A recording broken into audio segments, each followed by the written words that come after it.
So it's been a couple of days since the episode aired, and I've been able to watch the episode 3 times. So I wanted to talk to you guys one more time about Dragon Ball Super episode 67. And let me tell you, I thought that episode 66 was the most polarizing one we've ever seen, maybe ever, like in Super. But this one, 67, might be just as polarizing. And what I mean by polarizing is a lot of people love it and a lot of people hate it. And it's been a couple of days now. And this is one of those episodes where you really have to like let it marinate and kind of sink in and really think about it before giving real thoughts. I had my review go up pretty soon after the episode aired because I had to go to a birthday party that particular night. And again, I already apologized on my live stream.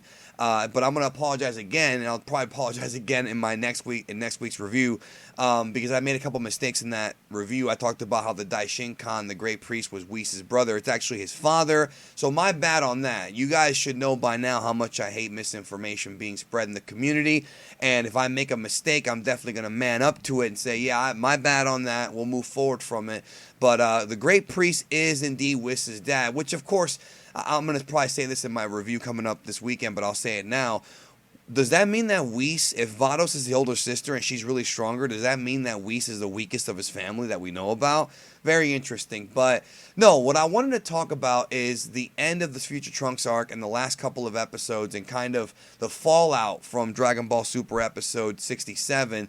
And it's been really polarizing. I did normally what I would do is I would do a arc review with all my friends, but we kind of wound up doing that. It was me, Geek List, Xeon, and Quaman on my live stream. I'm going to go ahead and put a link to that stream archive in the description. It's an hour and a half stream, and we had a really good time. Made a whole bunch of jokes, so if you have some spare time this week and you want to know our cumulative thoughts on the last couple of episodes and the overall arc, you definitely want to go check that out. But what I want to talk about here is just my thoughts after a couple of days from watching it and listening to everybody and kind of really absorbing, this episode. I actually watched some people like Sawyer 7 Mage, who I know is more known for general anime reviews, but I wanted to hear what he had to say and just kind of talk to everybody and rewatch the episode again.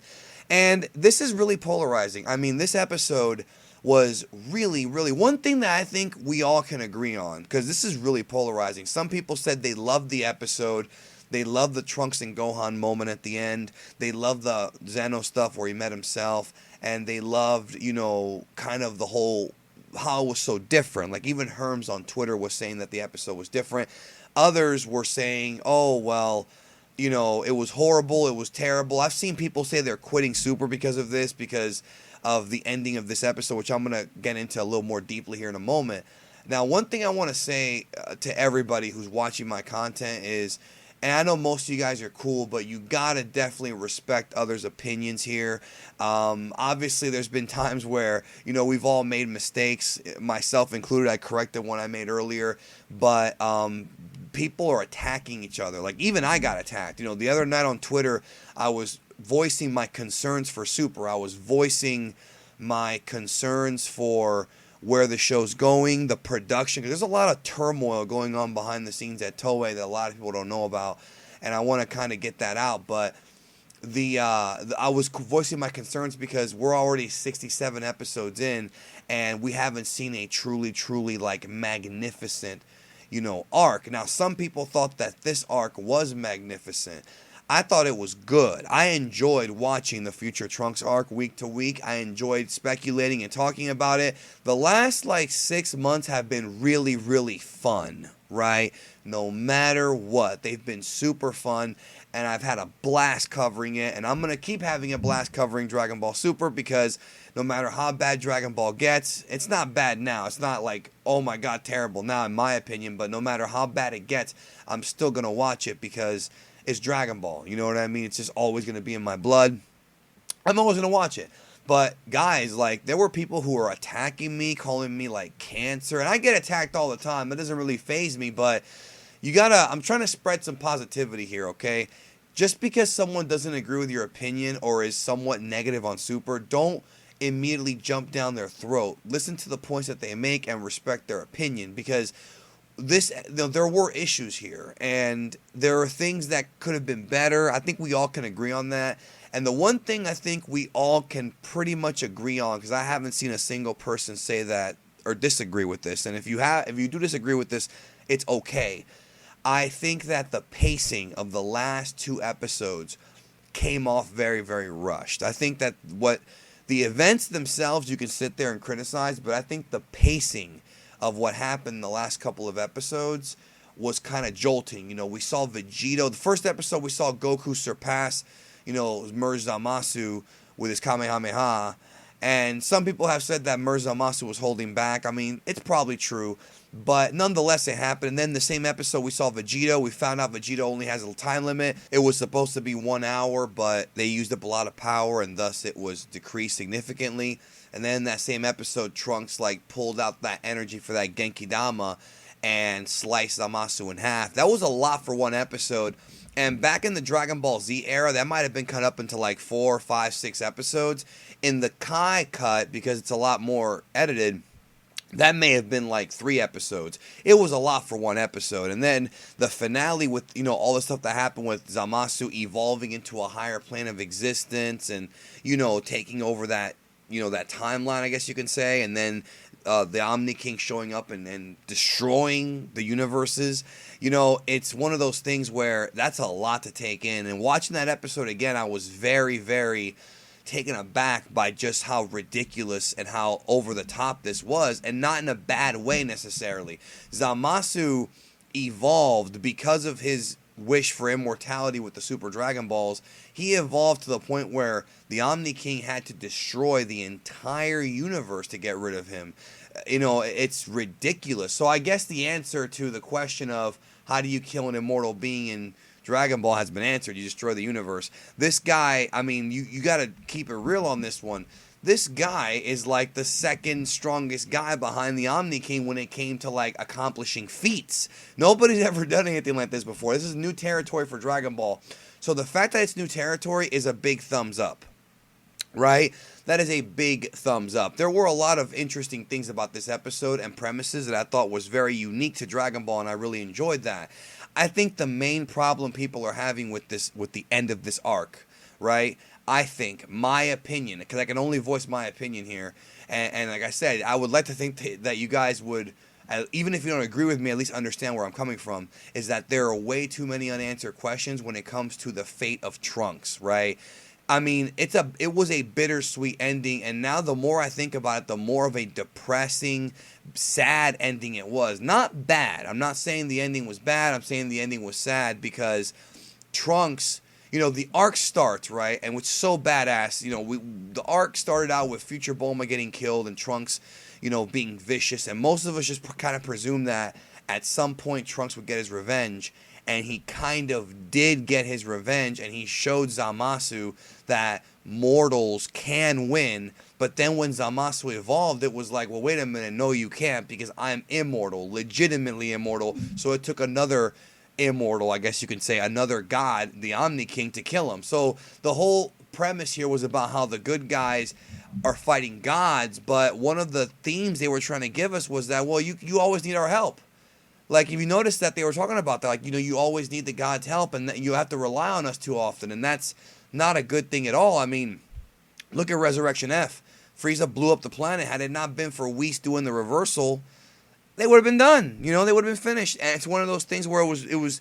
I don't know where they're going with it, and I think that's one thing that we all should kind of wait and see, because there might be a grander plan here when it comes to this whole theme of gods versus mortals and whether or not we should rely on our gods. Is Toriyama telling us something about how we live our day-to-day? Is he saying that we rely too much on faith? I don't know. I don't know that. I don't know if he's really saying that or where the story's going. But I think the issue with Trunks is that, when that scene where he was leaving and he was talking about Gohan and he's like, oh, I failed. And that's the part that I think is getting to a lot of us. I mean, it definitely got to me. Is that we thought that this Trunks arc was going to be kind of another story where he was going to end up having a happy ending finally. Because, if you go back to Dragon Ball Z, he comes back in time. There's the whole Cell thing, goes back to the future. And when he goes back to the future, he ends up killing 17, 18, and Cell and bringing peace to his future. And that was kind of the blow off to that character. We never had to go see him again, really. And I know we were all happy to see him again because he came back in Super. But his story was pretty much finished at that point. But he comes back with a bigger threat, way bigger, and he can't get the job done. And all those people in that timeline were killed. Now, even though he's going to another timeline where those people are still alive, it's still very haunting, right? And very creepy to think that those kids and all those survivors, those civilians, are all dead. I mean, that's, yes, they exist in a different timeline, but those are different people from different timelines. Just like how there's Kid Trunks and Future Trunks.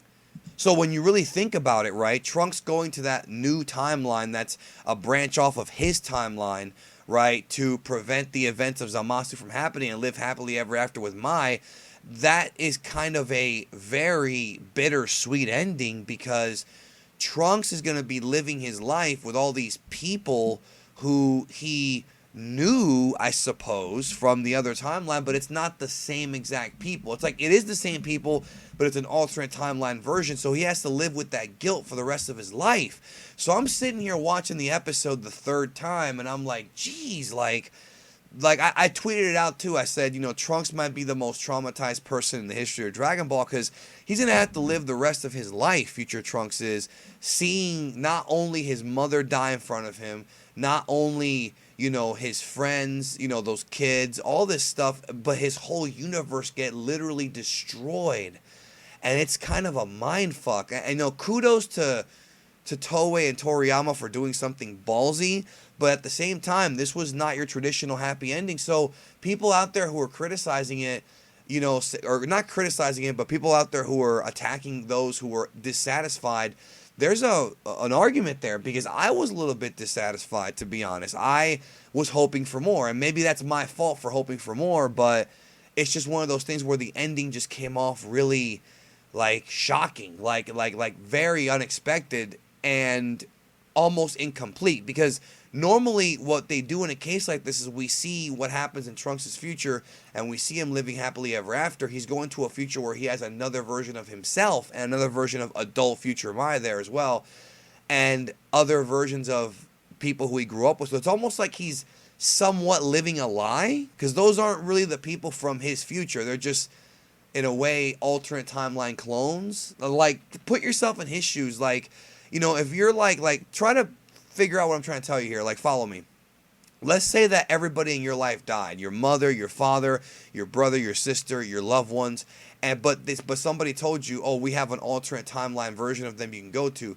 Now, obviously, because of your connection with them, you're going to hop into that timeline. But you can't sit there and tell me that you would be not feeling a little weird about it. Remember, you're the only one who knows. You can't tell them you're from another timeline, even though there's another version of you in that timeline. So it might get kind of confusing there. But you would be living a life where you would know that you already saw them die, and I know you'd be thankful for them to be there, but it's just such a strange ending, and I think that's the big problem. And I think my issues with it was more so the pacing, but also the unanswered questions. There were a lot of questions in this arc that were very unanswered. We still don't know, like, how Trunks got this new form. We don't even know what it's called yet, and I'm sure there will be guidebooks coming out as a result of it.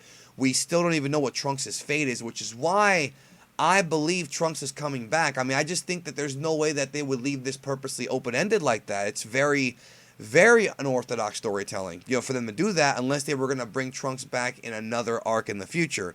You know, Dion was making jokes about it being the double Future Trunks arc, because there's two Future Trunks in the timeline he's going to. And the other thing too that kind of bugged me was the whole timeline mess. It really is a mess at this point.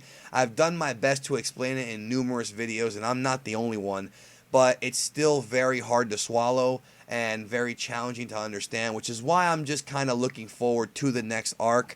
When it comes to time travel stuff, it's very hard to have it make sense, but this arc was all over the place with several different paradoxes, and like I've said before, I don't know how this is going to be able to resonate with people who are really young, like little kids, when it comes to this kind of complex storytelling.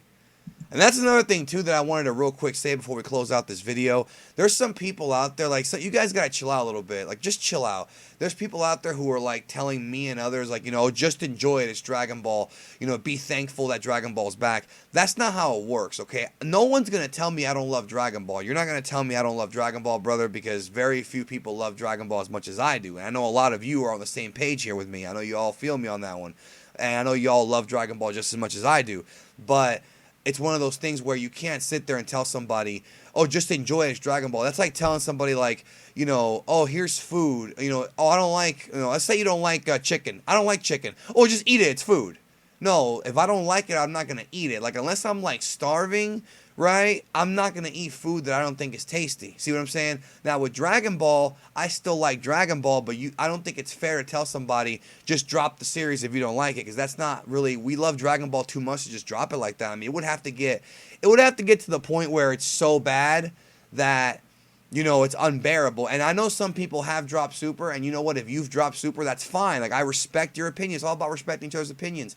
I just don't think telling somebody, oh, well, Dragon Ball's back, just enjoy it and be thankful. I'm very thankful it's back, but it's still my job to be honest with all you guys and criticize some of the things that are, I feel are subpar. And there are a lot of problems with Super when it comes to rush production, when it comes to Toei being completely overworked. I've talked about this in the past.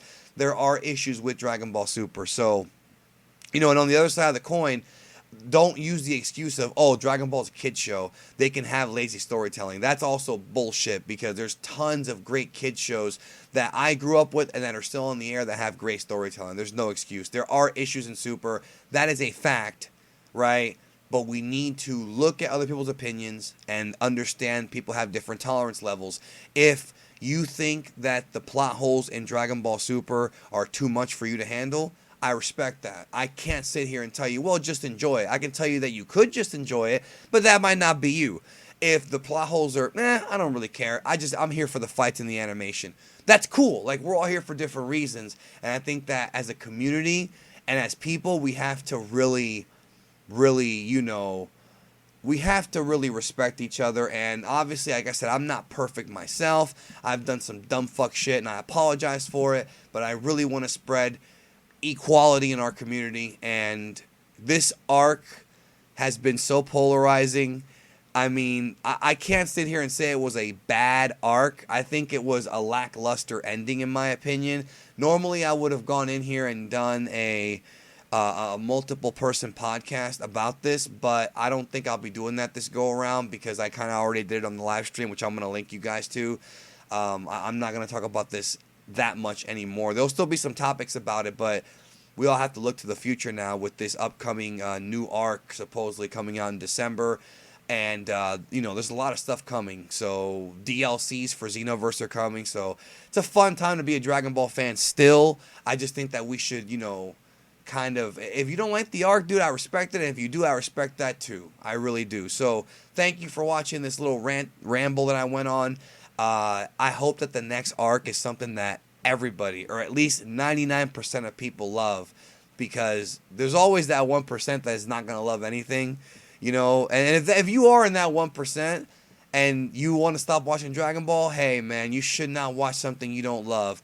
I love Dragon Ball even if it sucks. I hate to say it, but even if it sucks, I love it. But I still have the right to criticize it. So there you go. Anyways, I'll talk to you guys later. Make sure you spread love this holiday season, and be cool with everyone. Peace.